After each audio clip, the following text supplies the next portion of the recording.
Salve, salve, galera, tudo bem com vocês? Mais um telecast no ar aqui nos canais do grupo 45 Minutos para falar de Série A do Campeonato Brasileiro. O Bahia segue aí a sua sina sem triunfos, né? 7º jogo seguido sem saber o que é vencer. Empatou com o Atlético Paranaense por 1-1 na tarde deste domingo lá na Arena Fonte Nova. Gol nos acréscimos, né? Poderia até ter sido pior aí para o Esquadrão de Aço nessa rodada do Campeonato Brasileiro da Série A. Eu sou o Fábio Hermano, estou com Pedro Pereira e Ravel Pinheiro. Vamos juntos aqui analisar esse empate entre Tricolor e Rubro-Negro Paranaense. Você que está chegando, já deixa o like aí, importante, compartilha, enfim. Você pode comentar aí embaixo também aí no vídeo o que você achou desse resultado do Bahia. E se o Bahia ainda está vivo ali na Libertadores, com esse futebol apresentado aí, com esses últimos resultados, você acredita que o Bahia ainda vai ali pegar uma das vagas na pré-Libertadores? Também pode deixar o seu comentário. Agradecer também aos nossos parceiros, tá? A Bet Nacional, a Bet dos brasileiros. Se você ainda não tem sua conta por lá, pode fazer utilizando o nosso código podcast45, mas lembrando, tá? Jogar de forma responsável, aposta não é investimento, tá? É só para você colocar aquele troquinho do pão para deixar aquele evento esportivo que você acompanha mais emocionante. Também tem Motos Aveloz e o nosso site, o Game Arena, né, com a cobertura do futebol nacional, internacional e também outras modalidades. E se você quiser nos patrocinar de forma direta, é só ir lá no Clube 45, tá? apoia.se/podcast 45. É isso, vamos nessa. Boa noite, Pedro Pereira, Ravel Pinheiro. Ambos estavam na Fonte Nova hoje? Estávamos. Por pouco nós não estivemos juntos, inclusive. Muito bem. Mas os dois estavam lá. Pergunto isso porque foi um público baixo, né? O público ali foi o terceiro pior público do Bahia nessa Série A. Um pouco mais de 27 mil torcedores, que para o Bahia é pouco, né? Para alguns times até é um número legal. Mas hoje a torcida já ficando na bronca, né? Já é uma resposta da arquibancada, Pedro Pereira, para esse momento do Bahia, que, na minha visão, até melhorou nos últimos 2 jogos, né? Eu acho que o futebol apresentado foi um pouco melhor. Um time que criou mais, contra o Palmeiras mandou no jogo. Hoje também teve mais volume, teve mais chances, mas futebol é bola na rede, né? Futebol não é posse de bola, não é quem finaliza mais no gol, é quem coloca mais bolas dentro da casinha, e isso o Bahia pecou mais uma vez e foi mais uma vez decisivo, né? Essa falta de pontaria aí do Tricolor, Pedro. É isso, Fábio. Boa noite para você, boa noite para Ravel, Alan, que está feliz demais aí na retaguarda, e para todo mundo que tá ligado. O torcedor do Bahia que tá difícil ter uma noite boa, né? Já tem tempo que o torcedor do Bahia não sabe o que é terminar uma noite com aquele sabor de triunfo, porque já são 7 jogos seguidos sem vencer. E como você bem falou aí, né, Fábio? Hoje uma partida em que o Bahia foi superior, mandou no jogo até, mais do que no Palmeiras, do que contra o Palmeiras, eu diria. Mas a essa altura do campeonato, pouco importa mandar no jogo e não conseguir os resultados, né? O Bahia até conseguiu um empate no apagar das luzes, mas é um empate daqueles com sabor de derrota, um empate que todo mundo saiu da Fonte Nova naquele sentimento de frustração total, em um jogo que era extremamente importante em termos de tabela, em termos de classificação para a Libertadores. O Bahia, mesmo com essa sequência de 7 jogos sem vencer, o Bahia segue ainda naquela briga pelas últimas vagas na Libertadores, mas com aquele clima já de fim de festa, sabe? Aquele clima de que acho que não vai dar mais, a Fonte Nova já sem muitas esperanças de ver o Bahia voltando ao Libertadores, por conta dos resultados, né? Por conta do rendimento em muitos jogos, não foi o caso de hoje, mas principalmente por conta dos resultados que não aparecem. E sem resultado não dá para sonhar em se classificar para a Libertadores. Aliás, o Bahia vem sendo vezeiro nos últimos anos em ter sequências como essas, né? É impressionante a quantidade de sequências negativas que o Bahia vem tendo nas últimas edições do Campeonato Brasileiro. Você está aqui, a gente está em 2024, né? De 2019 para cá, o Bahia participou aí de 5 edições da Série A e em 4 teve pelo menos uma sequência como essa de 7 jogos sem vencer. O único ano que o Bahia não teve uma sequência como essa foi no ano passado, 2023. Mas tivemos em 2019, tivemos em 2020 algumas sequências que por pouco não levaram o time para o rebaixamento. Em 2021, as sequências foram fundamentais para que o time caísse. Então o Bahia parece que vem se acostumando com isso. E é o que eu sempre falo, as sequências elas deixam marcas na classificação final, independentemente da briga. Se você está brigando contra não cair, você passa contra o rebaixamento, você passa por uma sequência como essa, vai ter seu preço. Você provavelmente vai ser rebaixado. Se você está brigando pela Libertadores, pior ainda. A região está vendo que os times vencem muito mais. Então, se você passa 7 jogos pontuando pouquíssimo, você certamente não vai conseguir a vaga na Libertadores, né? Então, são sequências que deixam marcas inevitáveis daqui até o fim do campeonato.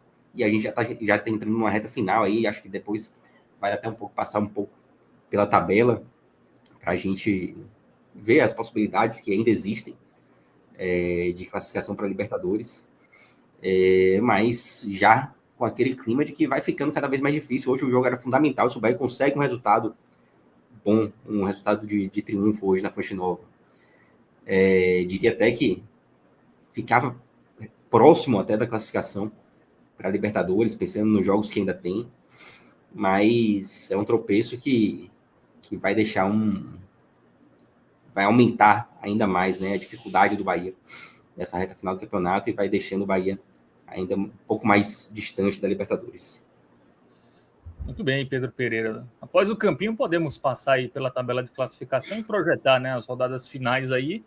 Já sabemos que teremos no máximo G8, né? O Cruzeiro não foi campeão da Sul-Americana, tinha expectativa de G9, né? O que para o Bahia seria ótimo, né? Dada a situação, mas será hoje garantido 7 vagas. E se o Botafogo for campeão, né, da Libertadores, aí sim teremos o G8. Ravel Pinheiro, boa noite para você. Enfim, quero que você faça aí, conte a história do jogo. Um jogo onde o Bahia teve 74% de posse de bola, 25 finalizações, mas só conseguiu fazer o seu gol nos acréscimos, praticamente nos acréscimos do segundo tempo, né? O Rogério Ceni era muito cobrado, né? Segue muito cobrado, mas como o Pedro já falou, uma atuação, o time teve volume, o time chegou, o time criou, mas aí também tem uma parcela de culpa dos jogadores, né? Os jogadores do Bahia que não estão sabendo aproveitar as chances criadas. E aí, a culpa é dos jogadores que perdem esses gols ou também o jeito de jogar do Bahia, que apesar de criar bastante, algumas jogadas até ficam fáceis ali para o adversário se defender, né? Porque é um time que roda muito a bola, enfim. Como não tem um fator surpresa, né? As jogadas do Bahia são muito similares. No primeiro tempo, por exemplo, era uma jogada ali muito pela direita, né? Everton Ribeiro e Ademir. Isso também acaba facilitando ali o adversário marcar, né? Ter uma leitura e, eventualmente, evitar chances ainda mais claras do adversário. E aí? Você está mais no que isso, essa falta de repertório, e apesar de criar mais muitas jogadas parecidas, ou hoje realmente, apesar disso, os maiores responsáveis são os jogadores, porque volume e chance teve contra o Atlético Paranaense, que até é conhecido pela sua defesa frágil no Campeonato Brasileiro, né? E o gol do Bahia até saiu numa falha ali da defesa do Furacão. Fábio, salve Pedro, Alan que tá nos trabalhos técnicos aí, todo mundo que tá escutando também a gente. É um pouco dos dois, mas eu acho que pesa mais esse roteiro que você falou aí do time ser uma banda de uma nota só, né? Tudo que o Bahia faz é a repetição de tudo que a gente já viu no campeonato, desde o início e mesmo agora com mudança de peças e até com uma pequena mudança de postura tática do time em campo, a gente vê o Bahia tentando chegar ao gol, chegar aos resultados com as mesmas estratégias que tentou ao longo de toda a competição. o que faz com que o time seja repetitivo, manjado, previsível, fácil de ser marcado, sem inspiração alguma e, consequentemente, um time que se distancia de conseguir, né, os seus objetivos, seja no jogo ou seja na tabela de um modo geral, porque o Bahia não consegue, né? Eu não lembro a última vez que o Bahia conseguiu fazer mais de um gol, né? Fazer de dois ou mais gols e conseguir triunfar no campeonato. Talvez tenha sido contra o Atlético Mineiro. Né? Isso. Contra o Atlético Mineiro, que fez A penúltima 3-0, vitória, né? um jogo, inclusive, que o contexto facilitou muito, né? Aquele resultado para o Bahia. O Atlético Mineiro veio completamente desmobilizado, desinteressado no jogo. O Bahia até conseguiu fazer um gol cedo, se eu não estou enganado, se não me falha a memória. E esse contexto facilita que o Bahia consiga o controle. Normalmente, quando o jogo se apresenta dessa forma, onde um time consegue ficar à frente do placar, controlar as ações, facilita com que a proposta seja melhor implementada. Tirando isso, o Bahia não consegue, né? Não consegue fazer. É um time sem inspiração, um time repetitivo, um time que preza muito atacar pela direita, e assim foi. Hoje, com mudanças como, por exemplo, a entrada de Gilberto no time titular, mesmo tendo o Santi Arias na opção, fez com que o time ganhasse ainda mais volume pela direita. Gilberto é um lateral mais ofensivo. E essa insistência em ataques pelo lado direito se dá pela característica dos jogadores, mas também me parece claro que há um incentivo nos treinamentos para que o time jogue dessa forma, fazendo com que o campo fique empenado para o lado direito, né? Juba praticamente não tem liberdade para subir para a segunda linha, e toda vez que sobe, encontra um jogador para combinar jogadas com ele. Talvez Tassiano, que acabou sentindo ali no aquecimento e não pôde jogar, pudesse dar mais opção de abertura de jogo pelo lado, mas também não tem essa característica tão aguda quanto o Ademir tem, por exemplo, do lado direito. Então, mesmo que o Bahia se proponha a jogar com jogadores abertos nas pontas, por características dos atletas que são lançados no time titular, o Bahia acaba sendo esse time que joga mais pelo lado direito e acaba sendo também um time sem repertório. E essa falta de repertório, ela impacta na confiança do torcedor. Vocês falavam no começo desse vídeo sobre o terceiro pior público do Bahia no campeonato. Quero lembrar que um dos dois que estão aí à frente, né, como um público baixo, foi no jogo contra o Fluminense, onde choveu absurdamente na cidade, o jogo ficou paralisado, inclusive, em razão da falta de drenagem da Fonte Nova. Aquele contexto bastante excepcional, lá no começo do campeonato, era até justificável que você não tivesse um volume de torcida tão grande. E no jogo de hoje, não. No jogo de hoje, apesar de Salvador ter enfrentado chuvas no final de semana, quando o jogo começou, o clima era bom, não chovia. O clima, sob o ponto de vista realmente de temperatura de chuvas, mas o clima na Fonte Nova era um clima muito ruim, o ambiente era ruim, porque o torcedor já identificava ali, um conversando com o outro, que havia uma angústia dentro de cada um, né? Ninguém conseguia garantir que conseguiria ter hoje um jogo tranquilo, ou que o Bahia conseguiria fazer um gol e vencer, porque me parece que não, independente de qual seja o adversário nesse momento que o Bahia vive, a vitória se torna algo cada vez mais distante e, consequentemente, o torcedor tem mais dificuldade de acreditar, né? É aquela coisa que a gente costuma falar aqui, né? Derrota chama derrota, e é isso que tem acontecido com o Bahia. Insucesso tem chamado insucesso. Mesmo que o time jogue bem, eu concordo, mais uma vez o Bahia fez uma partida um pouco melhor, né, do que vinha nesses recortes anteriores ao jogo contra o Palmeiras, mas é um time que não consegue ter confiança suficiente nem repertório para poder chegar ao gol. Toda vez que chega, são jogadas repetidas que caem também no pé de atletas que nesse momento não têm confiança suficiente para executar a finalização da melhor forma. E assim foi. O Atlético Paranaense veio focado em levar um ponto para casa, praticamente. Não teve nenhuma chance clara de gol, à exceção do próprio gol de Nicão. Na verdade, aos 5 minutos, teve uma finalização sem força. Foi a primeira finalização do jogo. Depois disso, só deu Bahia, controlando as ações, tendo poucas finalizações no primeiro tempo. Uma com a Ademir, aos 16, mais ou menos. Depois uma outra com Everton Ribeiro, numa jogada de Cauli, que também demora um pouco para dar o passo para Everton, e Everton acaba finalizando sem força. E as finalizações do Bahia no primeiro tempo praticamente se resumiram a isso. No segundo tempo, o Bahia, como também já costumeiramente a gente fala aqui, Fábio, foi um time mais agudo, um time mais incisivo, e isso também é produto das substituições de Rogério, o que me dá a impressão também de que, mesmo que o treinador já tenha feito mudanças recentes no time, ainda existem peças que pedem passagem no time titular, não porque elas sejam de fato assim grandes soluções, mas porque existem jogadores ainda no time titular, entre os principais, os que começam a partir entre os escalados, vem atravessando uma fase assim terrível. Então o Bahia melhora pelo simples fato daquelas peças saírem, né? Então hoje foi assim com a saída de Caio Alexandre, foi assim com a saída de Jean Lucas, inclusive a torcida perdeu completamente a paciência dessa vez, saiu vaiado, amplamente vaiado, era vaiado mesmo, antes mesmo de sair, quando tocava na bola, e o Bahia passou a ganhar volume quando o Biel entrou, tendo mais oportunidades também pelo lado esquerdo, desempenando o campo finalmente, mas era um time desorganizado, um time que claramente passa a impressão assim de não ser treinado para jogar da forma como vinha jogando, na base do abafa ali, na pressão, ou seja, circunstâncias de jogo fazem o time melhorar, porque o Bahia acabou tendo mais oportunidade de finalizar no segundo tempo, mas não me parece ser algo treinado por Rogério Ceni. Eu estou fazendo questão de endossar isso aqui, porque fico com a sensação de que o próprio treinador não sabe nesse momento o que fazer. Ele está à deriva, passageiro da agonia, e provocando agonia entre nós torcedores, né? Nós que estamos aqui vivendo o dia a dia, esperando que essa má fase acabe.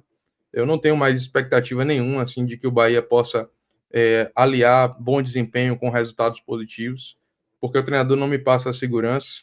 Depois do jogo hoje na coletiva, ele, num tom bastante abatido, falava sobre a necessidade que tem dos jogadores sinalizarem com mais confiança, de reconhecer que o torcedor tem razão ao se sentir, nesse momento, frustrado e irritado com a torcida, mas esse tom é completamente distinto desse mesmo jogo contra o Atlético Mineiro, onde ele demonstrou bastante altivez ao falar que o torcedor deveria desfrutar do momento em que o time vivia após aquela vitória contra o Atlético Mineiro, quando, na verdade, o time já apresentava ali naquele momento uma oscilação. Agora, a curva descendente foi tão grande que o Bahia está completamente à deriva, e o que a gente vê é que adversários que antes a gente não considerava disputar o mesmo campeonato do Bahia, exemplo do Corinthians e até mesmo do próprio Vitória, estão no retrovisor do Bahia, e a briga pela Libertadores parece algo cada vez mais protocolar, porque com o desempenho inconstante do Bahia, a falta de qualidade de finalizações e, sobretudo, a falta de vitórias, não dá para a gente imaginar, Fábio, que o Bahia vai conseguir alcançar a vaga na Libertadores, mesmo que se abra mais uma vaga para esse campeonato, com a eventual vitória do Botafogo na Taça Libertadores da América, porque a impressão que se tem é que o Bahia, daqui para frente, eu não consigo projetar, com esse futebol que o Bahia joga e com a incapacidade de aproveitar oportunidades, qual será o adversário que o Bahia vai conseguir vencer. Parece bastante derrotista esse discurso, eu sei, mas o fato é que a última vez que o Bahia venceu um jogo foi contra o Criciúma, e ainda assim correu risco naquela partida de tomar o gol de empate nos minutos finais. Com isso, o Bahia vai chegar no jogo contra o Cuiabá no próximo sábado, há 2 meses sem vencer um jogo, 2 meses sem vencer uma partida no Campeonato Brasileiro, e o cenário é o pior possível. Muito bem, Ravel Pinheiro. Também quero ouvir a leitura mais focada no jogo sua, Pedro Pereira. O Ravel já falou aí, né, sobre a questão do time jogar muito por um lado só, né? Hoje a gente teve aí a manutenção do Adriel, por exemplo, no gol, que mais uma vez não trabalhou, né? A gente não trabalhou a ponto da gente conseguir avaliar. Tivemos o Cauli voltando ao time titular, né? O Tassiano sentiu no aquecimento. O Rogério Ceni ele demora para ceder, mas ele já cedeu, né? Adriel foi para o gol depois de inúmeras falhas do Marcos Felipe. O Lúcio também era um jogador que a torcida já pedia há um tempo, ele cedeu. Me parece agora que falta ele ceder em relação ao meio de campo, né? Ele mudar esse meio de campo, sobretudo as peças ali, as primeiras peças, o Jean Lucas e Caio Alexandre, né? Que são, eu acho que muita dessa questão do Bahia até chegar muito no ataque, mas às vezes chega sem muita intensidade, né? Sem muita variação. Eu acho que também é um problema dos volantes, né? Os volantes eles nem estão marcando bem e ofensivamente eles também nem estão ajudando tanto ali, pisando na área. O Jean Lucas até chega às vezes, né? Mas sempre muito mal, né? Ele sempre finaliza pessimamente toda vez que chega ali no último terço. Então, esse balanço, né, entre o meio de campo com a defesa. O meio de campo não está nem ajudando a defesa nem o ataque. E está na hora do Rogério Ceni buscar alternativas para isso, porque o campeonato está já. Faltam o quê? 4 jogos, né? Para o Bahia terminar a competição. 3 jogos. 3 jogos. Isso. Então, assim, de fato, o Rogério Ceni demorou uma eternidade para ceder a necessidade de mudança. Não foi pouco tempo, não. Foi uma eternidade. Aquele período que a gente passou ali repetindo o mesmo time titular, às vezes com mudanças pontuais em função de cartões amarelos, ou de alguma contusão pontual também. Mas ele demorou muito, foi uma eternidade aquele período ali que a gente batia aqui o tempo inteiro nas lives, que não dava mais para manter o time titular. E só depois de muito tempo é que Rogério percebeu que não tinha mais jeito, que era necessário mudar. E até que foi naquele jogo contra o Vasco, né, que o Bahia saiu tomando 3-0, ele teve que mudar ainda no primeiro tempo. E a partir dali ficou escancarada uma necessidade de mudança que já era muito clara para o torcedor, né? E eu acho que essas mudanças, elas já surtiram algum efeito. Não diria que todos os jogos, desde que a gente teve essas mudanças, foram bons. A gente tem o exemplo de Juventude, por exemplo, em que o Bahia fez um jogo muito ruim, mas nos 2 últimos jogos a gente percebeu uma evolução importante, até no mesmo jogo contra o São Paulo, que vai perder por 3-0, mas teve alguns pontos positivos naquele jogo, embora o resultado fosse muito ruim. E nesses 2 últimos jogos agora, o Bahia de fato mostrou alguma evolução em relação ao que vinha apresentando. E aí a gente fica pensando, né? Pô, será que se essas mudanças não tivessem ocorrido mais cedo, será que o Bahia não poderia já estar no nível mais elevado, voltando a apresentar um bom futebol de forma mais constante e unindo isso também a resultados?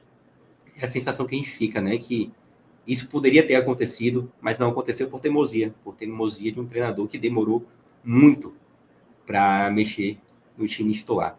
E como você falou, Fábio, ainda existem peças que a gente não consegue mais compreender como é que estão no time titular. Jean Lucas é um exemplo, e hoje Ravel falou bem, Jean Lucas foi extremamente vaiado hoje, ainda enquanto esteve em campo, e depois você substituiu também, porque já tem muitos jogos que Jean Lucas não faz absolutamente nada para continuar sendo titular intocável. Rogério até foi questionado sobre isso na coletiva, respondeu que Jean Lucas segue sendo uma peça importante, mesmo que ele reconheça que já está sendo, que Jean Lucas está muito abaixo do que apresentou no primeiro turno, né? E assim, tanto Jean Lucas quanto o Caio Alexandre foram jogadores muito importantes naquele momento que o Bahia viveu lá no primeiro turno, né? Um momento que o Bahia brigava na parte de cima da tabela, frequentou o G4, G6. Tanto o Jean Lucas quanto o Caio eram muito importantes. E na medida em que esses jogadores caíram em produção, o Bahia acabou caindo em produção junto. Então são peças que fazem muita falta. E assim como o Cauli saiu nessa última leva de mudança, nessa leva de mudança mais recente de Rogério, né? Sei que Cauli saiu do time titular, hoje reapareceu no time titular e foi bem. Isso poderia ter acontecido com outras peças, poderia ter acontecido com o Jean Lucas e Caio também. Às vezes, quando o jogador sai, ele percebe que realmente precisa melhorar. É um período aí que você pensa em formas de contribuir mais com a equipe. E isso poderia ter acontecido com jogadores que já mostraram que são importantes. Mas ainda são peças que, no olhar do treinador ali, são intocáveis. Então, eles seguem como titular e eu já não tenho mais esperança que isso venha a mudar, faltando 3 jogos para terminar o campeonato. A gente vai continuar vendo o Jean Lucas como titular nesses 3 jogos, fazendo absolutamente nada nesses 3 jogos, muito provavelmente. Então, são situações que irritam, né? A torcida do Bahia já está... O clima entre torcida e treinador é o pior possível. O pior possível.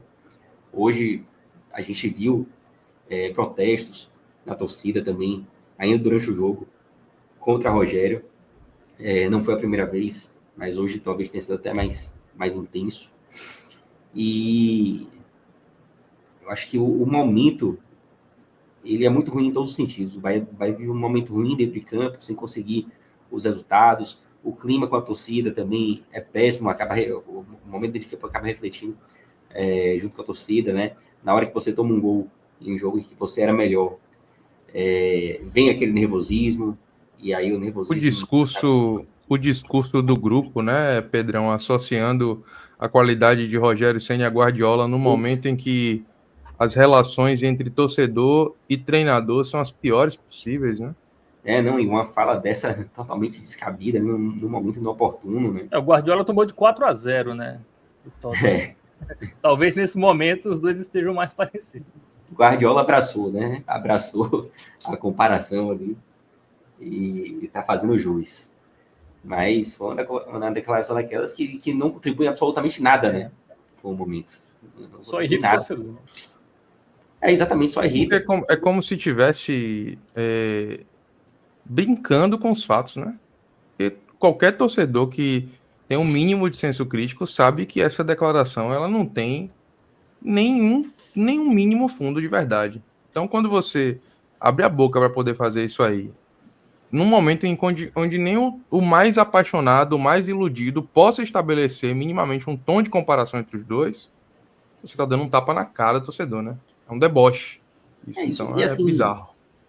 E eu não sei de que forma aquela declaração poderia contribuir, né? Ninguém, nem torcedor do Bahia, passaria a ver Rogério Ceni com outros olhos por uma declaração dessa. Então, só trouxe pressão. Só faz atrapalhar. Porque ninguém foi treinado pelo Guardiola, né? Desse elenco do Bahia. Então, se fosse pelo menos o Fernandinho, se estiver jogando no Bahia, a gente podia até, tudo bem, já trabalhou com o cara. Mas nem isso, né? Pois e no momento em que a relação entre torcedor e Rogério é a pior possível. A gente vai ver ele, com certeza, até o fim do campeonato. E, segundo o próprio Ferran Soriano, na mesma entrevista, continuaremos com o Rogério em 2025. A não ser que ele próprio peça para sair, né? Que eu também não acredito muito que irá ocorrer. Não é isso que ele deixa transparecer nas coletivas também, né? Então, clima pior possível, o resultado hoje pior possível e, de fato, uma classificação para Libertadores vem se tornando cada vez mais distante em um ano em que se classificar para Libertadores era tão fácil. Era muito fácil para o Bahia se classificar para Libertadores, assim, era muito fácil. Mesmo que a gente está falando aqui hoje num cenário de G7 podendo virar G8. Mesmo que não vire G8, mesmo que vire G7. O Bahia teve tudo na mão nesse ano para conseguir voltar a Libertadores. Tudo. E se a gente chegar na 38ª rodada fora da Libertadores, o que me parece mais provável vai ser, de fato, um ano assim, lastimável, um ano para se esquecer, sem absolutamente nada de positivo. Não será por mérito dos oponentes, né, Pedro? Sem dúvida. Teve um comentário de um torcedor do Bahia no X, né, no Twitter, que o Bahia, historicamente, na boa parte dos campeonatos brasileiros, ali sempre briga na parte de baixo, e esse ano foi atípico, né? Foi um ano que o time nem se pensou, até a campanha, né? A campanha foi muito boa no início, até se falava de título. Em nenhum momento o Bahia flertou com o rebaixamento, né? E ter feito ali a quantidade muito cedo deu um relaxamento interno. Depois do ano passado, que foi tão difícil, né? O Bahia se salvou ali também muito com a ajuda do Fortaleza, né? Que ganhou do Santos naquela última rodada. E até parecem muitos jogos que o Bahia meio que parece que joga cumprindo tabela, né? Assim, é um time que falta em alguns momentos intensidade, né? Senso de urgência, tanto dos jogadores em campo como do próprio técnico. Pode ter a ver alguma relação isso aí de dono, porque a parte do Bahia brigar na parte de cima não é algo tão comum, né? Então pode ter se criado um pensamento até de forma inconsciente de missão cumprida e isso ter relaxado de alguma forma comissão técnica e jogadores. Pode explicar um pouco isso, essa situação atual do Bahia? Vocês acham? Eu tenho a sensação de que isso foi muito mais criado pela pela falta de cobrança interna do ambiente do que pelo histórico do Bahia. Eu não vejo o histórico pesando tanto. Eu acho que o histórico ele pesa mais de fora para dentro. Assim. Quem avalia isso aí, a campanha que o Bahia está fazendo, talvez no fim desse campeonato, se o Bahia terminar ali em nono, se terminar em 10º, possa dizer que representa uma posição histórica para o clube, até porque, de fato, no campeonato de pontos corridos, o Bahia nunca ocupou nenhuma posição igual ou superior ao 10º lugar. Mas parece que o Grupo penso... City vê isso, né? Assim, vê o terminar no G10 como algo positivo, né? E é por isso, Fábio, que eu ia concluir justamente dizendo isso, que eu tenho a sensação de que esse marco tímido do Grupo City, que talvez tenha sido estabelecido lá no início do campeonato, desde antes do campeonato, possa ter condicionado a postura de time e comissão técnica. Porque os caras chegaram ali num patamar onde esse pseudo-objetivo está praticamente alcançado, e isso criou ali, talvez inconscientemente aqui, para dar o benefício da dúvida para essa galera, um comodismo, né? Porque os jogadores, eles não desaprendem a jogar bola. Eu não consigo acreditar, aceitar, imaginar que um Bahia que, por exemplo, foi lá na quinta, sexta rodada do campeonato, venceu o Botafogo no Engenhão, que já era o Botafogo que a gente tem conhecido agora, né? Um Botafogo que fez, o Bahia que fez diversas partidas nesse campeonato jogando de igual para igual, por vezes sendo superior a times com mais investimento ou com trabalhos consolidados há mais tempo, como foi o próprio Flamengo também no Campeonato Brasileiro. Enfim, poderia citar aqui vários exemplos para ficar em times aí que estão mais acima da tabela. O Bahia fez grandes partidas nesse campeonato contra times que estão ali mais ou menos na mesma faixa de tabela que ele, acima também. Em determinado momento a coisa desandou. Então eu tô mais por essa hipótese de acreditar que a falta de cobrança, que essa satisfação blasé desse objetivo tímido ter sido conquistado, talvez tenha condicionado a postura dos atletas, porque não me parece razoável que a gente consiga imaginar que os jogadores que alcançaram bons desempenhos, boas atuações, simplesmente tenham desaprendido a jogar, e a gente nem viu, assim, né, grandes clubes fazendo grandes investimentos na segunda janela, né? Quem fez um bom investimento que se notabilizou aí pelo Brasil foi o Cruzeiro, que também não vive grande fase. Então também não teve tantas mudanças. O fato é que o time evoluiu e eu atribuo parte disso a maneira, eu diria que irresponsável como se tratou essa campanha.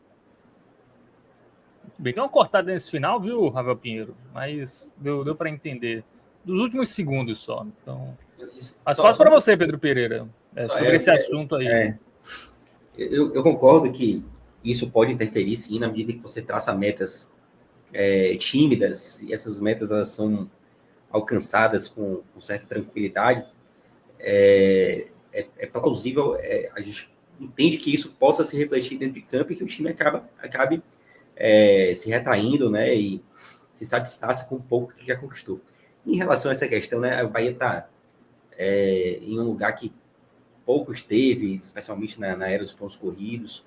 É bem verdade que o Bahia, terminando no G10, vai alcançar uma posição inédita, e se você analisar apenas a classificação, é evidente que você vai ver ali uma evolução.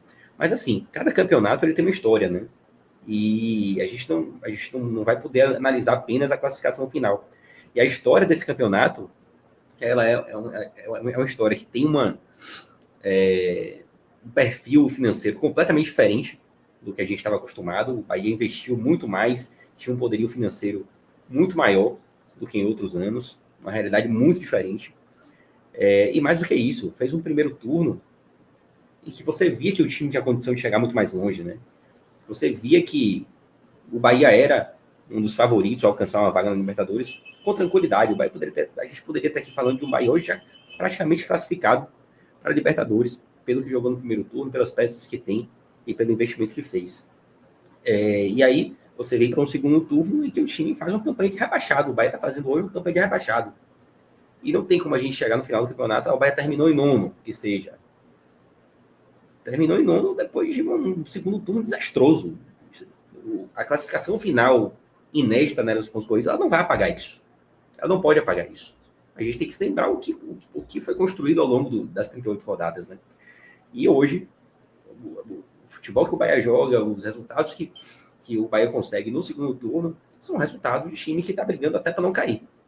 É muito ruim a campanha no primeiro turno. A gente está falando aqui de 7 jogos sem vencer, com 2 pontos apenas conquistados nesses 7 jogos. Foram 5 derrotas e 2 empates. 2 empates, o de hoje, conquistado aí nos minutos finais, 48 do segundo tempo. Isso até tem sido comum nos últimos anos, mas não é comum na história do Bahia. A história do Bahia não tem tantas sequências negativas como essa. Eu trouxe aqui aquele dado dos 7 jogos sem vencer, né? E esse já é um pouco mais comum, de fato, desde 2019. A gente só passou ileso em 2023. Mas se você fizer ali um paralelo de vitórias, de empates e derrotas nessas sequências, né? Se a gente traçar ali 7 jogos em que o Bahia conquistou apenas 2 pontos, como vem acontecendo agora, isso não é tão comum na história do Bahia. Foram 9 vezes, e dessas 9, 3 aconteceram em 2020 para cá. De 2020 para cá que isso vem se tornando comum. Antes disso, a gente está falando aí de 40 e tantas edições de Campeonato Brasileiro, em que só havia ocorrido 6 vezes até aqui. E agora, em 2020, a gente teve sequências com 2 pontos ou menos em 7 jogos. Em 2021 também, 2023 pulou, e agora, novamente, em 2024, a gente volta a ter sequências como essa, que não podem ser normalizadas. Acho que a sensação que o Bahia dos últimos anos, e aí não falo nem só da era City, mas também na gestão Belintani e das gestões anteriores também, é que isso foi meio que normalizado, né? Essas sequências que são tão traumáticas em termos de tabela, elas foram um pouco normalizadas. A gente não pode aceitar que 7 jogos sem vencer com 2 empates seja considerado algo normal, né? Muito bem, Pedro Pereira. Bom, vamos continuar analisando o jogo, mas agora no nosso campinho. Vamos para as avaliações individuais aí dos jogadores do Tricolor. Vamos começar pelo Adriel. Adriel é um goleiro que ainda não... Ele até fez uma defesa importante no final do jogo, né? O Atlético podia até... Eu não lembro se foi antes ou depois do gol, mas foi no final ali, no contra-ataque. Foi depois, mas também marcaram impedimento. Quer dizer, o juiz deixou seguir, mas o jogador do Atlético estava à frente. Muito bem, então acho que foi a defesa até mais difícil que ele fez, né, nesses 2 jogos, não valeu, então. Mas trabalhou muito com os pés, né, o Adriel, ele saiu muito ali, enfim, como avaliá-lo, né, já que acho que não teve culpa no gol e também não foi tão exigido assim. É difícil até fazer uma avaliação de Adriel no jogo de hoje, né?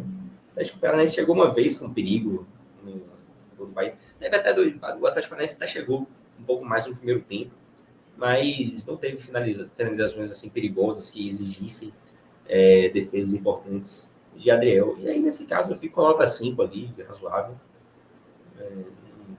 Não sei, não conseguiria nem colocar um jogo bem. Não, tá pelo razoável mesmo.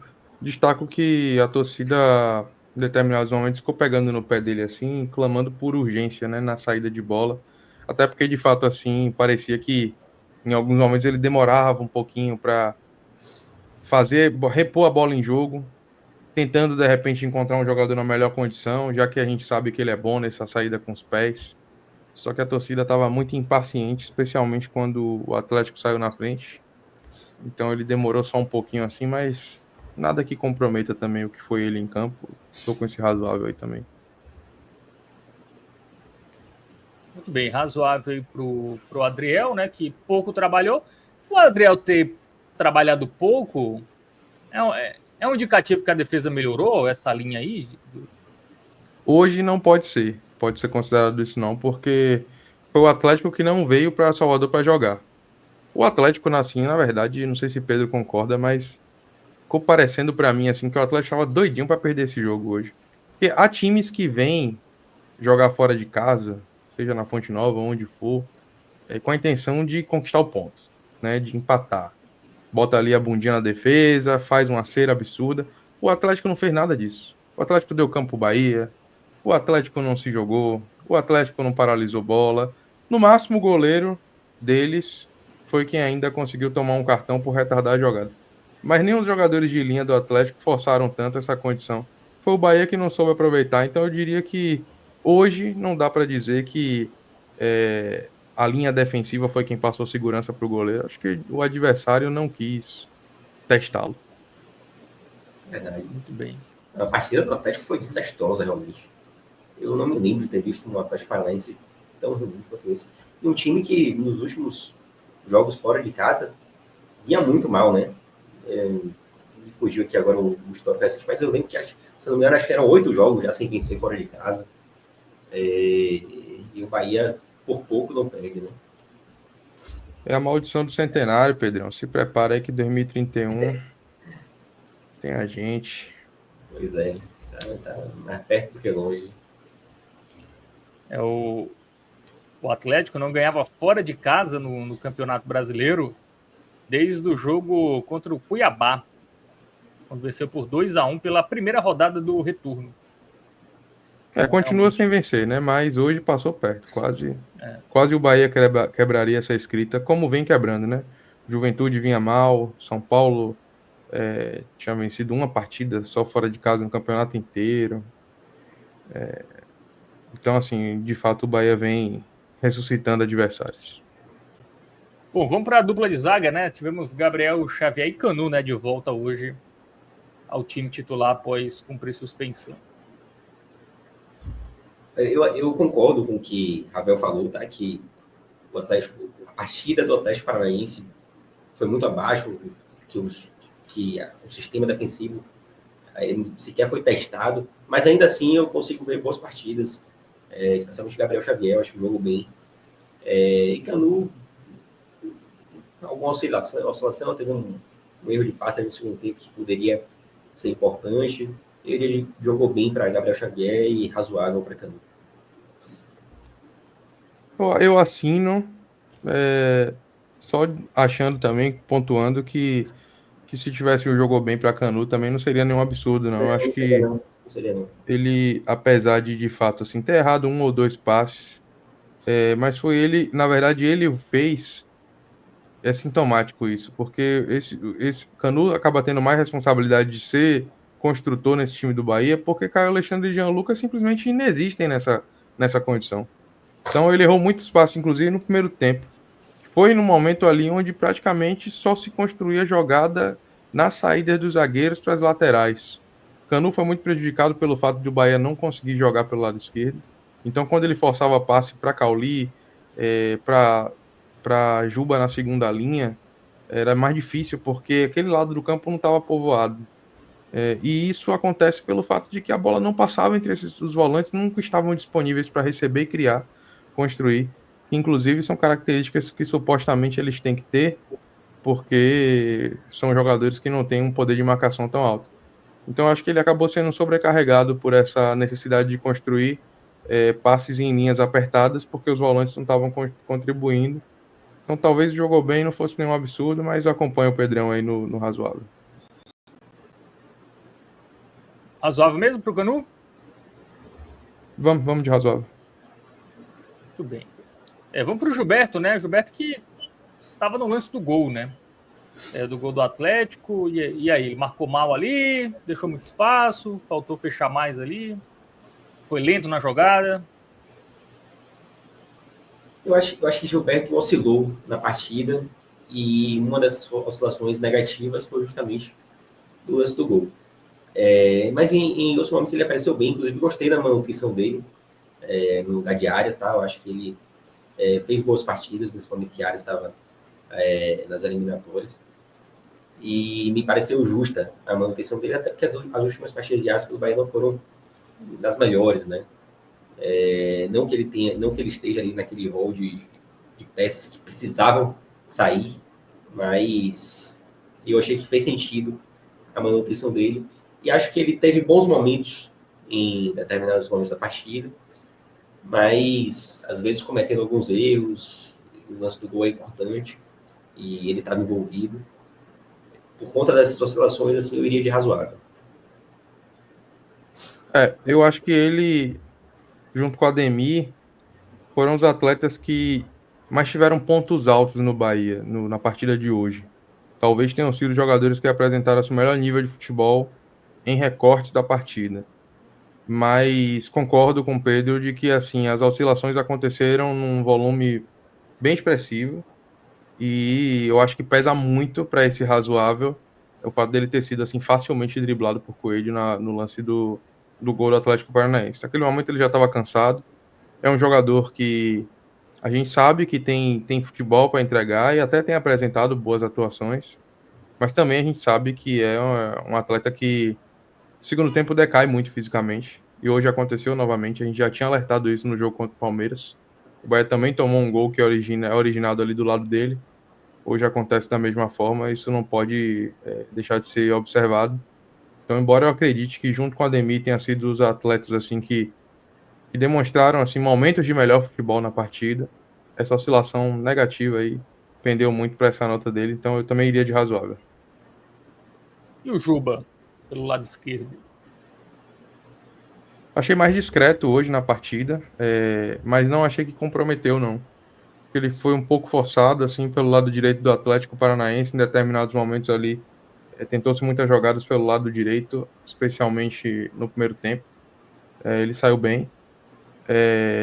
Quando teve a oportunidade de ser lançado, tentou contribuir, mas eu acho que depõe muito contra o potencial que Juba tem para entregar versus o que ele tem de fato entregado, as atuações dos atletas que estão ali na mesma faixa de campo que ele. Então eu iria de razoável, acreditando que ele tem sido prejudicado pela manutenção de Jean Lucas no time.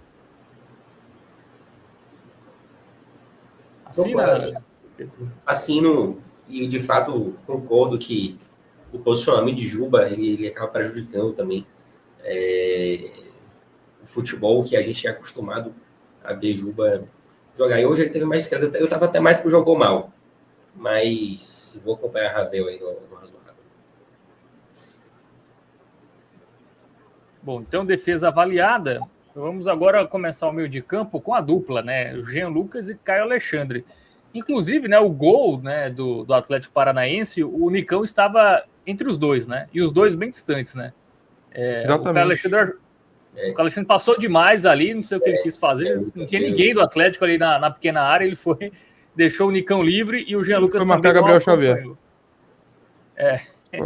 Foi marcar Gabriel Xavier, porque é a única coisa que ele pode ter feito. Assim, eu não tenho mais, Fábio, paciência nenhuma para essa dupla mais. Jogadores foram contratados a peso de ouro e que nunca mais tiveram boas atuações. Não tem mais explicação, assim, absolutamente nenhuma para que ambos sejam titulares. A torcida já esgotou a paciência com o Jean Lucas. Com o Caio Alexandre eu ainda não percebo todo esse burburinho. Não sei se é porque ele é um jogador mais midiático, um jogador que explora bem essa relação do torcedor com rede social, com aquele jogador que faz uma provocação no adversário. Não sei até que ponto é isso, se há o crédito, mas o de fato é que eu não consigo mais. Eu não aguento mais ver Caio Alexandre e Jean Lucas no time titular. Primeiro porque eu acho que eles mexem muito na estrutura de jogo do Bahia. Se é esse Bahia que a gente fala aqui que é um Bahia pouco combativo, é porque esses dois jogadores não têm poder de marcação. Se é um Bahia que ataca muito pelo lado direito, é porque esses jogadores eles não buscam variação tática da opção para que o Bahia, por exemplo, mude a proposta. Então eu acho que chegou assim, já mais que passou da hora de não ver mais esses caras jogando no time titular. Mesmo que eles possam ser lançados durante o jogo, mesmo que a gente dê depois uma outra oportunidade deles mostrarem futebol que já mostraram, são bons atletas, são ativos do clube, inclusive. Espero que em 2025 eles possam voltar a ser o que já foram nessa temporada. Mas o Bahia não pode ser prejudicado pela manutenção da cadeira cativa desses jogadores que vêm mal há muito tempo. Chega, não dá mais. Não dá mais. Ainda mais tendo a opção de um volante que por muito tempo esteve fora, mas agora está aí, podendo oferecer ao Bahia uma diferença de postura, uma maneira diferente de jogar. Um volante pegador pode dar, por exemplo, a condição do Bahia ter 2 pontas de velocidade jogando, que parece que é algo que o Rogério não se sente à vontade de fazer quando tem Caio Alexandre fazendo a função de principal cabeça de área. Então eu iria de vermelho para os dois, por motivos óbvios, assim. Eu acho que acabou a paciência do torcedor e o desempenho dos dois está muito aquém do que eles podem entregar. E aí, Pedro Vamos lá, Pereira? vamos acompanhar aí, só ressaltando que o vermelho de Jean Lucas hoje, para mim, é mais vermelho que o que Alexandre. Verdade. Então, ambos com vermelhos. Eu estava vendo alguns números do Jean Lucas, né? Ele tem quase o dobro de minutos jogados essa temporada em relação à temporada passada. Pode ser a explicação aí para ele estar mal também, essa questão de. Eu acho que ele, inclusive. Na verdade, é a dupla, né? A dupla acho que jogam bastante, né? Dificilmente são poupados ou saem do time por questão técnica. Mas eu acho que o Bahia saiu da Copa do Brasil já faz algum tempo, né? Eu acho que também não é muito desculpa essa minutagem alta desses jogadores, né? Para o rendimento. Ou dá para dar um desconto também por isso? Não dá para dar desconto. Porque se eles estão em campo, é porque alguém analisa que eles têm condição de estar lá. Mas talvez seja um dos motivos, sim. E falar que nos últimos meses até, o Bahia vem jogando relativamente pouco. O Bahia vem tendo bons intervalos para recuperação de atletas, para treinamento e tudo mais. Mas, de fato, são jogadores que ficaram no time titular o tempo inteiro. E acho que o Bahia poderia ter feito variações, né? Especialmente agora com a conta de Acevedo. Acevedo poderia ter aparecido mais no time titular nos últimos jogos. Jean Lucas, Rogério Ceni falou que não tem muitas opções em relação a Jean Lucas, mas dá para fazer variações táticas, né? Que Bahia soubesse, de alguma forma, jogar sem esses jogadores. O próprio Tassiano poderia aparecer no meio campo e foi utilizado no ataque o tempo inteiro. Então, pode ser uma das explicações, e eu acho que o Rogério Ceni peca muito em não ter testado variações sem esses atletas. Caio Alexandre e Jean Lucas nunca sentaram no banco no Campeonato Brasileiro por opção do treinador, tá? Nenhum dos dois. Então, se eles estão sentindo, Fábio, é possível, concordo com o Pedro, é possível que sim, eles estejam sentindo, mas isso reverbera no péssimo trabalho do treinador, especialmente em relação à gestão da minutagem dos atletas, porque ele nunca se deu o trabalho de pensar numa condição de jogo onde os dois não estivessem presentes. Se ele precisava gerir o clube, o time, para que esses jogadores não sentissem tanto, ele pecou nisso. Então, não é. Explica, mas não justifica. Vendo alguns números aqui, né, dos dois jogadores, o Jean Lucas, na temporada passada, entrou em campo em 32 jogos. 10 pelo Mônaco e 22 pelo Santos. Esse ano ele já tem 58 jogos.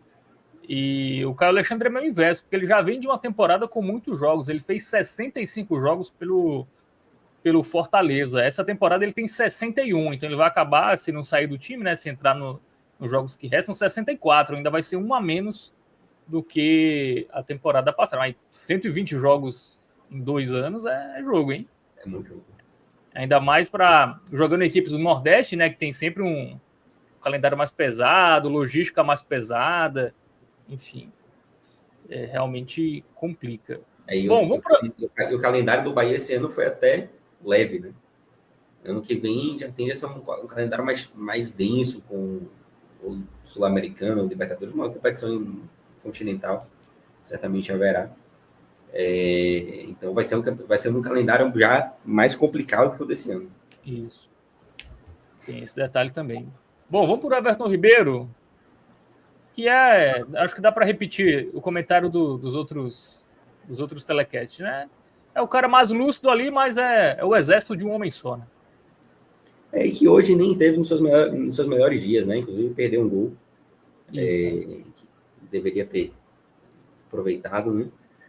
Ele é no máximo de um razoável para ele, mas tem crédito. Eu vou puxar essa balança aí para baixo, viu, Pedrão? Ele jogou mal, porque o sarrafo para Everton é mais alto e, assim, hoje eu acho que ele não entregou absolutamente nada do que a gente espera dele. Pelo contrário, né? Quando teve a oportunidade de tirar o Bahia, né? Dar um desafogo, ele acabou perdendo uma das chances mais claras do time no jogo. Não achei que ele contribuiu ofensivamente. Não sei até que ponto também ele é prejudicado por esse modelo onde a bola tem que passar por ele o tempo inteiro e o Bahia construir muita jogada pelo lado direito. Eu acho que deve-se pesar aqui o fato de que essas jogadas sempre pelo lado direito do Bahia, fazem com que o time seja muito repetitivo, muito previsível. A marcação sempre já sabe ali o que esperar, né? O que vem de lá para cá, porque não há repertório e há sempre o mesmo lado do campo para ser atacado. Se a gente pegar o mapa de calor do Bahia, é um negócio impressionante, né? Então eu acho que Everton pode ter sido também prejudicado por essa insistência hoje do lado direito, que pareceu mais carregada do que o normal até, mas ele não fez uma boa partida não, ele jogou mal. E jogou mal mesmo pro Everton Ribeiro? Jogou mal, sim. Muito bem, então vamos pro Cauli, né, que começou como titular, teve alguns lampejos, né, mas o suficiente para ter uma avaliação positiva? Eu iria de razoável para ele, mas é um razoável já próximo do jogo bem. Eu achei que o Cauli fez uma partida ok hoje. E aí, claro que a gente compara com outras partidas de Cauli na temporada, e essa, para mim, teve acima da média dele em 2024, né? Mas não diria que o suficiente para a gente falar, pô, ótima partida de Cauli. Foi uma partida ok. Eu acho que é por aí mesmo, viu, Pedrão? Concordo contigo, assim, 100% na leitura. A gente já acostumou a ver um Cauli tão abaixo que o que ele entregou hoje considera-se um nível satisfatório. Acho que se ele tivesse entregado mais disso durante a temporada, talvez a gente não tivesse tão na bronca com o atleta, talvez o Bahia tivesse conseguido resultados melhores, porque eu achei ele participativo. Desses que a gente está citando de amarelo aí de razoável, junto com o Gilberto, talvez tenha sido o que mais entregou coisas boas para o time, sem ter oscilado tanto quanto o Gilberto, né? Fazendo dele, vamos colocar assim, o melhor dos razoáveis. Então, estou por essa linha também. Bem, agora vamos para a dupla de ataque, né? Ademir e Lúcio. Bom, Ademir, eu achei ele o jogador assim, mais participativo do Bahia, não à toa, né? O Bahia criou muito pela direita, mas eu acho que essa vontade dele de querer o jogo, de ser participativo, de fato criar jogadas de perigo, né? Não ser uma insistência vazia quando a bola chegava no pé dele, eu credencio assim para um jogo bem. Eu acho que ele teve uma atuação satisfatória mesmo, assim, boa. Talvez outros jogadores tivessem tido esse nível, especialmente no ataque, né, no setor ofensivo. O Bahia poderia ter criado mais oportunidades ou até mesmo aproveitado. Ademir foi um jogador que só teve uma chance clara de finalização no jogo, levou algum perigo. As outras ele mais criou jogadas ali que acabaram resultando em finalizações sem perigo. Mas eu acho que ele contribuiu bem e ele jogou bem para ele. Já Lúcio, eu não gostei da partida. Achei que ele pouco participou, ficou muito preso na marcação. Os zagueiros do Atlético são altos. Ele pareceu assim, não conseguir participar do jogo, mas ao mesmo tempo não buscava o jogo como a gente já viu o Lúcio fazer em outras partidas. Hoje eu achei ele meio encaixotado assim. E para ele eu iria de jogo mal. Achei que foi um laranjinha. Assino ressaltando que Ademir foi o melhor em campo, foi de fato o jogador que mais levou perigo, e só não vai ficar muito bem porque ele participou muito, mas também cometeu erros, né? Não foi uma partida impecável, erro de cruzamento, mas ainda assim foi um jogador que levou perigo e foi reconhecido. Ademir, quando ele foi substituído, ele passou ali próximo ao ponto do estádio em que eu estava, e o pessoal bateu palma e tal, reconheceu. Então, para mim, melhor em campo hoje foi Ademir. É um jogador muito limitado tecnicamente, mas compensa a limitação com muita vontade, né, Pedrão? E como oscila, né? Tem partida de Ademir que é horrorosa. É o cara que oscila absurdamente. Mas hoje foi uma das boas partidas. Eu acho que essa oscilação, ela é respondida justamente por causa disso, né? Porque como ele não pode contar com a própria qualidade técnica para entregar, tem que ver o dia que a vontade, que a transpiração encaixa, né? Para fazer com que isso seja o vetor ali para que ele tenha uma boa partida. Hoje eu acho que foi ok. O Ademir tem o mal de vários pontos, né? Que é errar o último passo ou a finalização, né? Tem uma dificuldade tremenda ali de... Na hora de consagrar ali, o cara ou não escolhe a melhor jogada, ou tecnicamente vai mal, mas realmente participou bastante hoje. O Ademir do banco tá fazendo falta, né? Ter o Ademir para entrar no segundo tempo. Sim, na medida em que você coloca as peças que eram aquelas que entravam e colocadas como titular, né? Acabam fazendo falta na hora de substituir. A gente tem sentido esse efeito na prática porque normalmente as mudanças que o treinador tem feito, mesmo agora nesse recorte de 2 atuações boas do Bahia, são mudanças que não surtem o efeito esperado.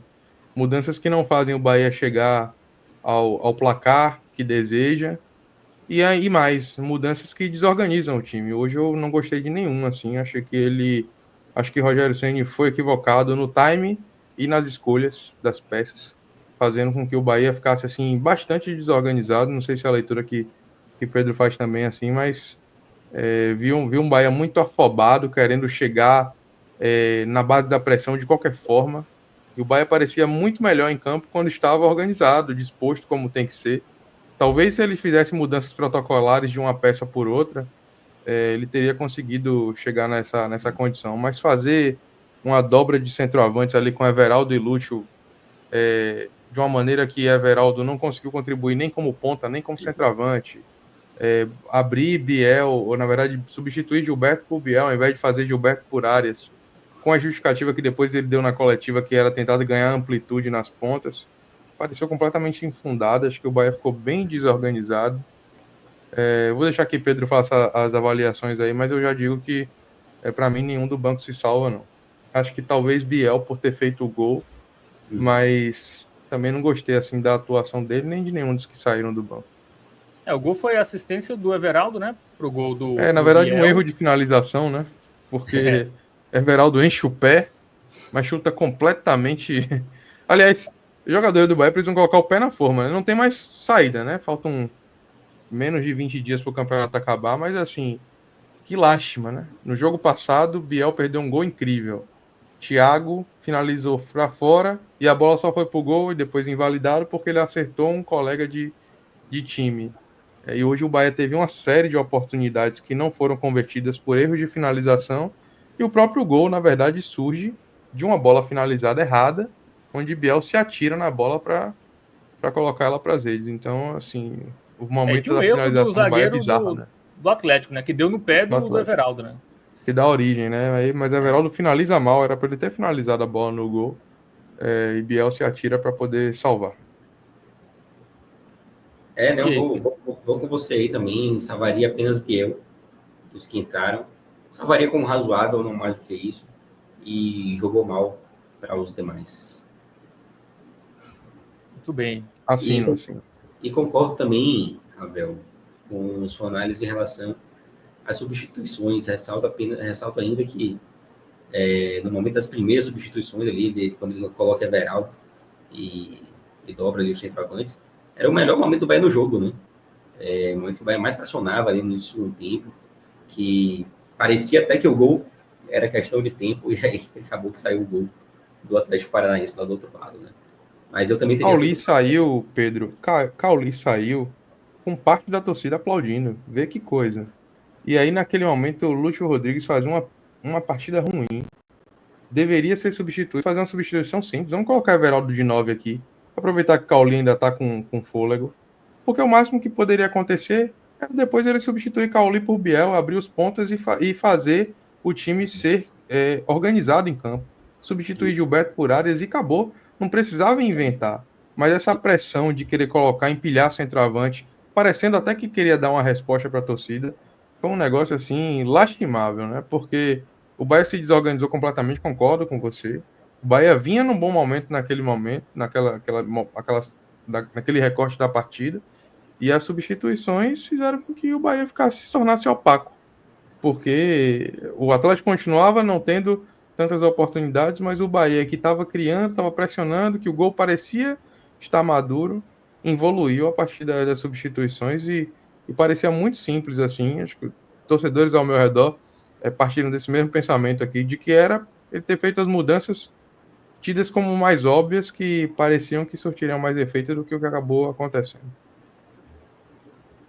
O Rogério Ceni, que muito criticado, né, pela falta de variação, ele quis fazer uma variação no segundo tempo, tirando o Gilberto, colocando o Biel, mas o time piorou mesmo, né, assim. O gol do Bahia saiu no momento que nem parecia que o gol ia sair, né, assim. Tava a sensação realmente que o Bahia não ia conseguir um empate. As mudanças não fizeram efeito mesmo, o time não teve uma boa organização ali, mas saiu, né? Até foi numa bola parada, né? Foi no escanteio, né?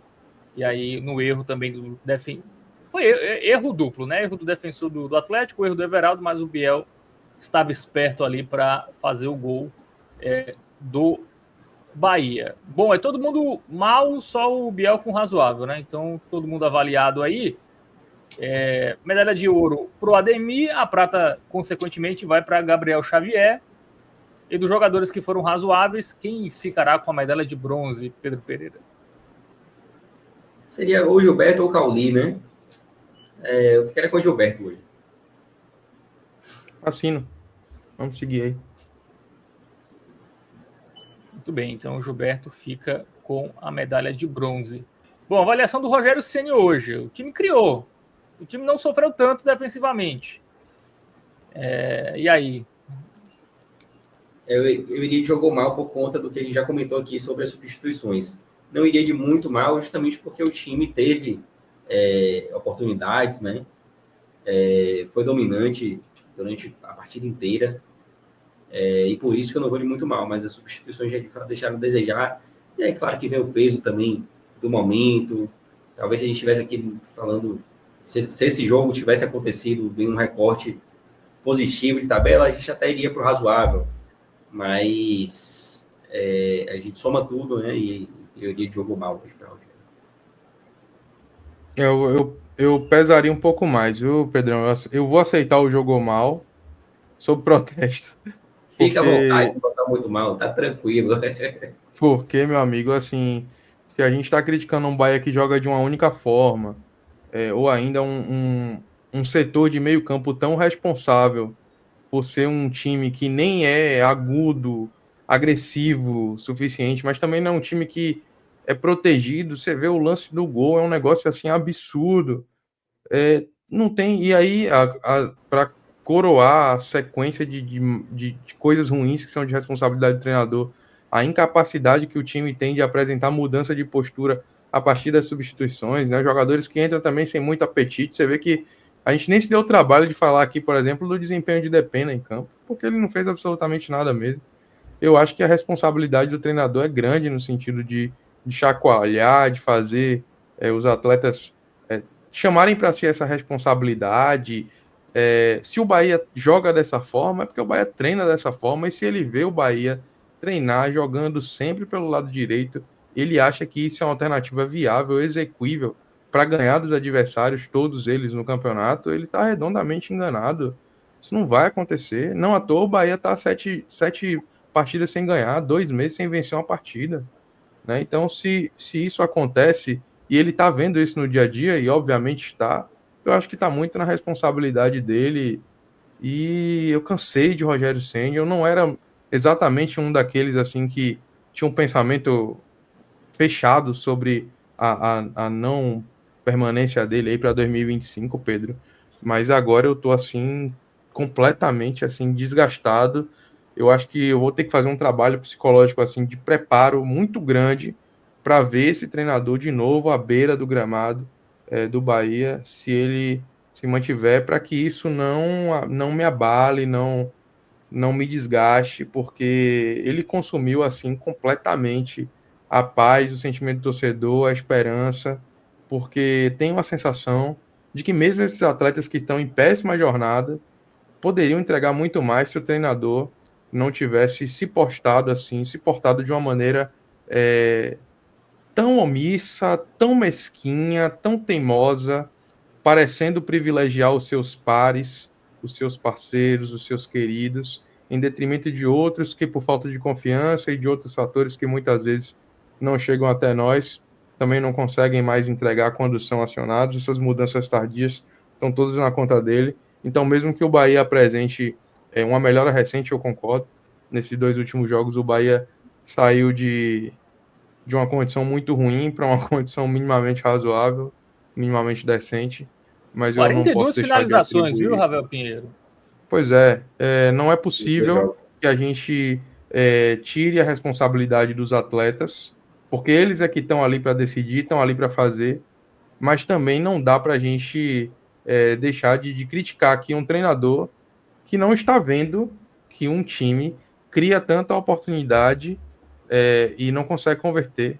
Isso está na escolha das peças, isso está na preparação, isso está em uma série de variáveis, está na responsabilidade dos atletas também, mas ele tem um papel muito importante para definir isso, principalmente porque o Bahia chega mais na cara do gol a partir de algumas mudanças que ele faz, né? Quando o time se torna mais agudo, quando o time se torna mais incisivo. Então, por que não continuar com as posturas e os nomes que terminam os jogos ou que criam mais jogadas para o Bahia? Exemplo do próprio Biel.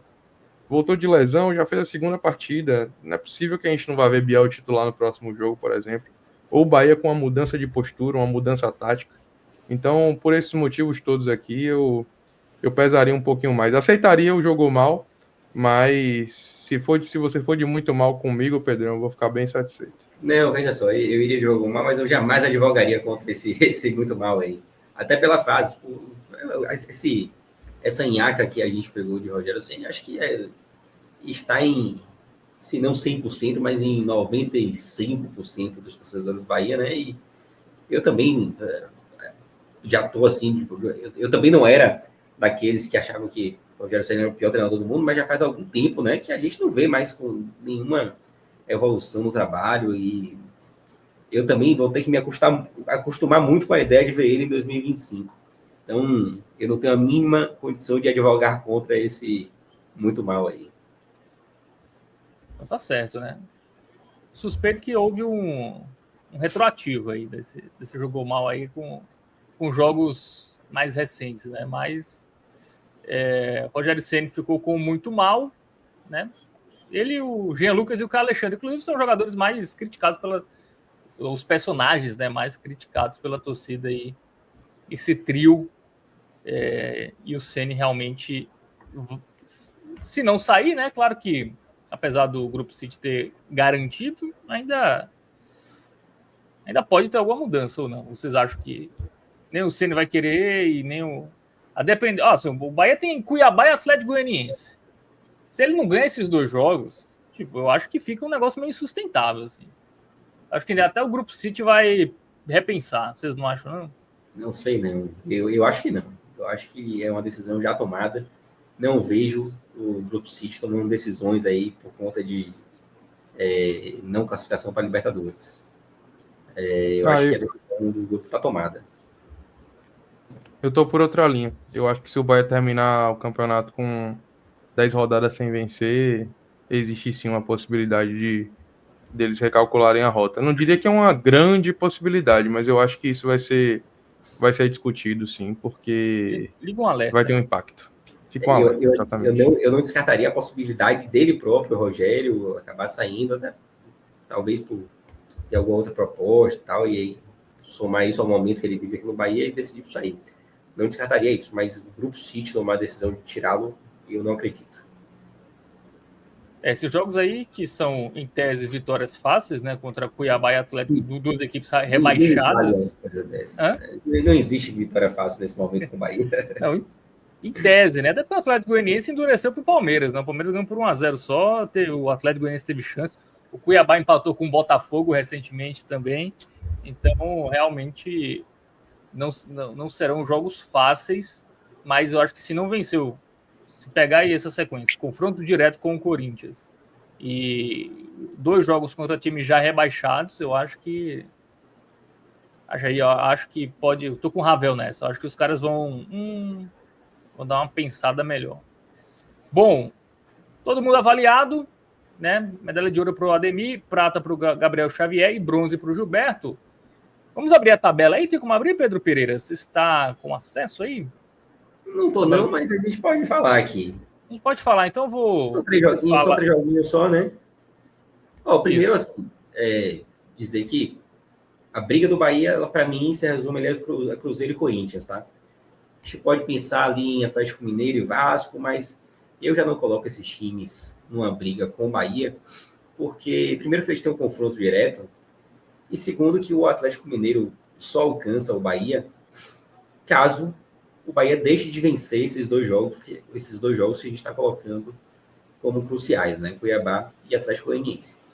Mas se isso acontecer, se o Bahia deixa de vencer esses 2 jogos, é porque a briga pela Libertadores já foi. Não tem mais condição. Então, se o Atlético Mineiro passa a ser uma ameaça para o Bahia, é porque realmente o Bahia já não vai mais se classificar para a Libertadores. Se o Bahia vence esses 2 jogos, vai a 53, e aí o Atlético Mineiro também só chegaria a 53, mas não passaria no número de vitórias, né? Então, qualquer cenário de classificação do Bahia para a Libertadores passa inegociavelmente pela vitória desses 2 jogos contra Cuiabá e Atlético Goianiense. E aí, eu acho que o tropeço de hoje, dentro de casa, obriga também o Bahia a pelo menos empatar o jogo contra o Corinthians. Não pode dar ponto ao Corinthians, o Corinthians é um adversário direto, está empatado em pontos com o Bahia.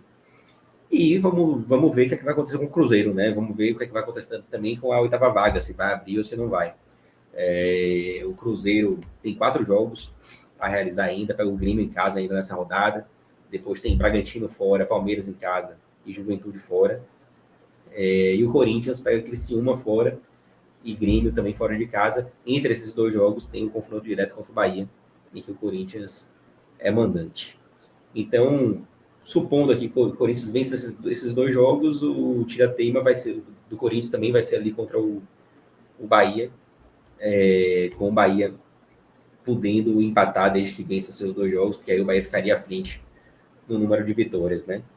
E aí o Cruzeiro pegando 2 times aí que envolvidos totalmente na briga contra o rebaixamento, ambos fora de casa, são Bragantino e Juventude. Tem o Grêmio também, que ainda precisa vencer para conseguir se livrar do rebaixamento, e o Palmeiras, que diria que ainda vai estar envolvido na briga pelo título. Na última rodada, outra possibilidade seria o Palmeiras já ser campeão, mas na penúltima rodada talvez ainda haja ali alguma disputa, já que o campeonato está muito disputado naquela parte de cima, né? Então tende a ser um jogo difícil mesmo para o Cruzeiro como mandante. Então, os cenários ainda existem, o que pega mesmo é a situação do Bahia, né? E entender que os 2 jogos são cruciais contra o Cuiabá e Atlético Goianiense, não se pode pensar em outra coisa que não seja o triunfo, e contra o Corinthians também passou a ser necessário pelo menos empatar o jogo. Pedro dissecou bem aí com a situação. Diria que assim, a gente está agora mais do que nunca na expectativa do Cruzeiro continuar também na sequência de más atuações e de não conseguir vencer as partidas com regularidade como já vinha, né?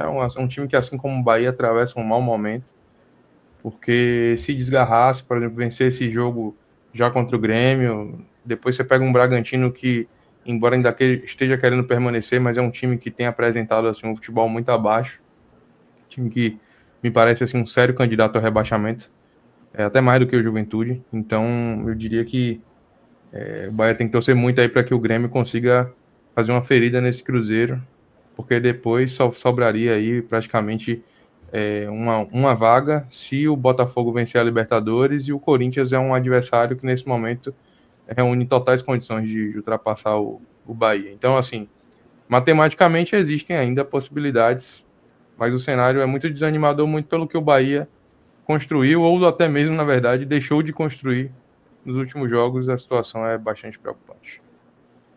Eu acho que e aí, pode falar, Pedro. Só 2 pontos, né? A depender do tamanho da ferida que o Grêmio venha provocar no Cruzeiro, o Bahia pode até subir uma posição, né? Já que a diferença do Bahia em relação ao Cruzeiro é no saldo de gols. Deixa eu ver quantos gols, dois gols de diferença aqui. No saldo, então, se o Cruzeiro perde por 2-0, o Bahia passa o Cruzeiro já nessa rodada. E o outro ponto que eu ia trazer aqui agora, eu já me escapou, daqui a pouco eu lembro. O jogo que vai ser em Cruzeiro, né? Será em Minas Gerais, não é isso? O Cruzeiro tá bem impressionante. A gente fala do Bahia, assim, mas o Cruzeiro só tem 2 vitórias nessa era com o Diniz aí, bem muito mal. Eu acho que a conta do Bahia é mais ou menos a seguinte: 7 pontos, né? Vencer os 2 jogos e buscar um empate com o Corinthians, que aí o Corinthians não ultrapassa, né? Se ele fizer isso... mais até para frear o Corinthians do que necessariamente... Isso. Aí lembrei assim, do que eu vou dizer. Não, e só para completar... completar, acho que se o Bahia fizer 7 pontos, eu acho que o Cruzeiro não faz mais do que 7 não também. O Cruzeiro com a bolinha que tá jogando, mesmo com a tabela até relativamente Tem um Palmeiras que é mais complicado, mas acho que com a bola que está jogando, acho que o Cruzeiro, se fizer 6 pontos nesses 12, é muito. Então, a situação, afinal, é o Corinthians, né? Se ele, óbvio, fazendo ali a obrigação que é vencer os rebaixados.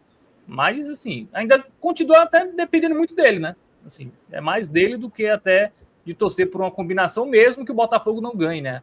A Libertadores, porque eu acho que contar com o até Botafogo... porque se o Cruzeiro está com 2 vitórias até agora, né? Imaginar que ele vai dobrar esse número aí, Isso, faltando 4 rodadas, é um cenário que, assim, é possível, mas eu não diria que é tão provável.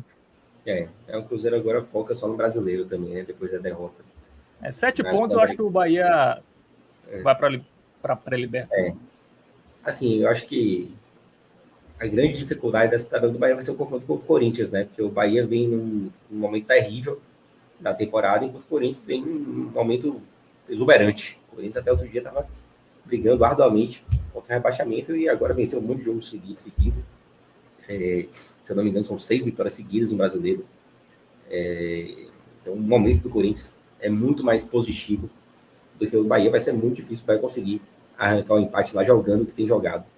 Então, o grande desafio do Bahia vai ser esse. Agora, eu queria falar o seguinte: você vê, né, que o Bahia com 7 jogos sem vencer, tendo perdido 5 e empatado 2, e as contas ainda são plausíveis. Era muito fácil de classificar para a Libertadores. O Bahia vai perder uma classificação para a Libertadores em um ano assim que chegar na Libertadores era algo extremamente acessível para o Bahia. Exatamente, né? A gente tem equipes que, em tese, poderiam estar brigando, né? Que tem elenco para isso, o Grêmio, né? O Fluminense, né? Que, por exemplo, nem disputaram, né? Uma vaga. O Atlético Paranaense, né? O Bragantino. Então, teve muita gente ali que a gente, no início da competição, colocava nessa briga que nem chegou perto, né? Então, realmente, o Bahia tem uma chance de ouro aí para voltar para a Libertadores. Poderia ter sido mais fácil, né? Se ele tivesse ganho hoje, por exemplo, ele estaria na 7ª colocação e só sairia se o Cruzeiro vencesse o Grêmio, né?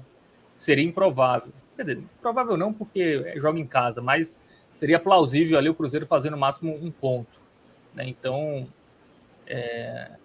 o Bahia vacilou muito, né? Nessas rodadas finais. Mas, enfim, tem uma tabela bem acessível, né? Tem um jogo contra o Corinthians. Ano passado foi 5-1. Foi 5-1 ano passado? Ou foi 5-1, né? Então, dá para se apegar. Não precisa nem disso tudo. Hã? Não precisa nem disso tudo, né? 0,5 já tá valendo. 0-0 já tá bom. 0-0 já tá bom. Um empate já tá bom aí. Tô assinando, viu? Tô assinando esse empate. Muito bem, então é isso. Aí a realidade nua e crua, o Bahia vai lá e empata contra o Cuiabá 0-0. Empata com o Corinthians e empata com o Cuiabá. Tem isso, né? É isso. Vamos nessa, galera. Já falamos um pouquinho da tabela nessa rodada que, inclusive, acaba na quarta-feira, né, com esse jogo Cruzeiro e Grêmio, mas ela já começa na terça, né? Com o jogo, a rodada seguinte, né? Meio confuso, né? Mas essa rodada aqui que a gente está, que é a 35ª, acaba na quarta, mas a 36ª começa na terça, com os jogos entre Palmeiras e Botafogo, Atlético Mineiro e Juventude, né? Claro, o jogo entre... Né, tem um jogo que fecha a rodada, é um dos jogos que fecha essa 35ª, Fortaleza e Flamengo, que teremos, claro, o telecast aqui nos canais do grupo 45 minutos. Aí vamos ver, né? Quando será o raio-x durante a semana, aí vocês serão informados. Bom, Ravel, Pedro Pereira, e aí, comentário final de ambos. Isso aí, dormi noite de domingo aí, mais uma vez, triste com esse Bahia. Destacar só mais uma vez aí que a torcida do Bahia, apesar das condições climáticas não serem boas hoje em Salvador, choveu bastante, check-in polêmico no momento bem complicado da temporada, e o Bahia 7 jogos sem vencer, compareceu em bom número. O Bahia ostenta ainda média de público de G4, pena que a classificação e o futebol já não são mais o mesmo de antes, mas não posso deixar de exaltar aqui a torcida tricolor, que se mantém aí presente apoiando o time mesmo nos maus momentos. E deixar mais uma vez aí meu abraço para Alan, que está na retaguarda aí. Boa. Vindo da Ilha do Retiro, feliz demais com o acesso do esporte dele. Não sei se Alan bebe, mas certamente se ele beber, ele está com a cervejinha aí do lado. É isso, né? Parabéns ao esporte e ao Ceará, né? Garantiram aí acesso à elite do futebol brasileiro e vamos ter, provavelmente, né? O Vitória ainda não escapou matematicamente, mas ano que vem teremos 5 nordestinos. O recorde, né, Pedro Pereira, na era dos pontos corridos? Histórico. Na era dos pontos corridos, sim. E percentualmente, a gente não tem 25% nordestinos desde 1987. É isso.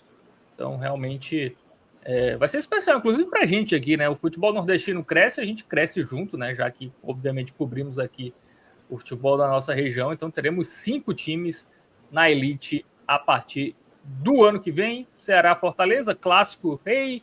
Teremos o Sport representando a capital pernambucana e a dupla Bavi mais uma vez aí na elite. Inclusive, podemos ter 2 na Libertadores, né? Que também seria algo histórico, né? O Fortaleza já está garantido, falta aí o Bahia conseguir pelo menos uma vaga na pré-Libertadores. Bom, então é isso, valeu, Pedro. O X da Série B se despede hoje, né? Né? O ano que vem não vai ter nenhum. Só teremos...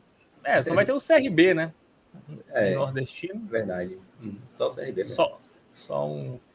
Inclusive é o pai da Série B, né? Ele tá há uns 10 anos na Série B, sem cair, sem subir. E vai representar o Nordeste. Podia ser meu Belo, né? Mas ele pipocou de novo. Enfim, vamos acabar essa live aqui. Eu não queria lembrar disso, não. Valeu, Alan Roberto. Parabéns aí, Sport Ceará, pelos acessos. Tamo junto. Live terça-feira, tá? Tem telecast aí de Fortaleza e Flamengo. E é isso. Deixa o like, você que viu o vídeo. Comenta aí. Bahia tem chance de Libertadores. O que você tá achando aí de Rogério Ceni e seus Blue Caps, tá bom? Valeu, tamo junto, até a próxima. Valeu, galera. Abraço.